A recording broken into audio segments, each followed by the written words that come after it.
and the system's smart enough to know that I'm in the purchase order entry application. Would I like some help entering this particular purchase order? And if I hit yes, it will execute that same guide, but it's smart enough to know that, and this is the level of integration with JDE, that I'm at a particular point in that sequence. I don't need to go to the E1 page because I'm already in the purchase order entry application. Yeah, it's asking me to add a particular transaction. I can't click anywhere else.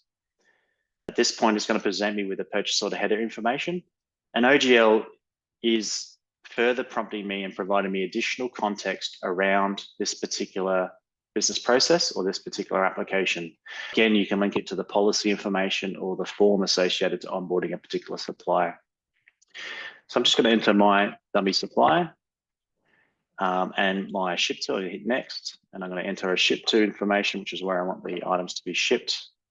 You can also embed some conditional logic within the application. So in this particular example, this organization doesn't allow, in this circumstance, the user to enter information into the carrier field. So we can use OGL to block fields and provide information or the rationale for that, which can be conditional.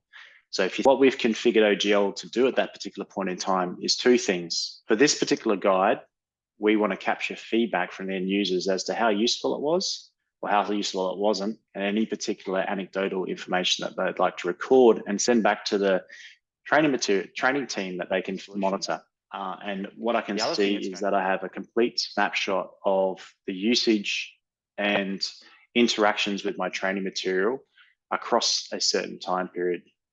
So this time period can be by day, week, month, quarter, or a specific time period. I can get a rich array of information specific to that training guide. Engage with Steltix will ship a lot of the pre-built content, but you can see there's a multitude of different products you can manage training content for. It's aware of all the JDE modules.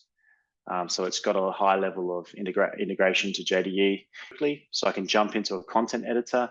I can control and replace en masse content. I can quickly jump in here, edit the content. I can replace the screenshots very quickly. And there is a recording tool or component that comes with the solution to help you record and take screenshots for your particular environment. The choice of languages is quite broad. So record once and you can publish it to a multitude of different languages. We can use OGL to communicate messages, communicate business process rules on non-JDE applications. And this example is on our Steltix app share solution, but this can be applied to other web-based applications.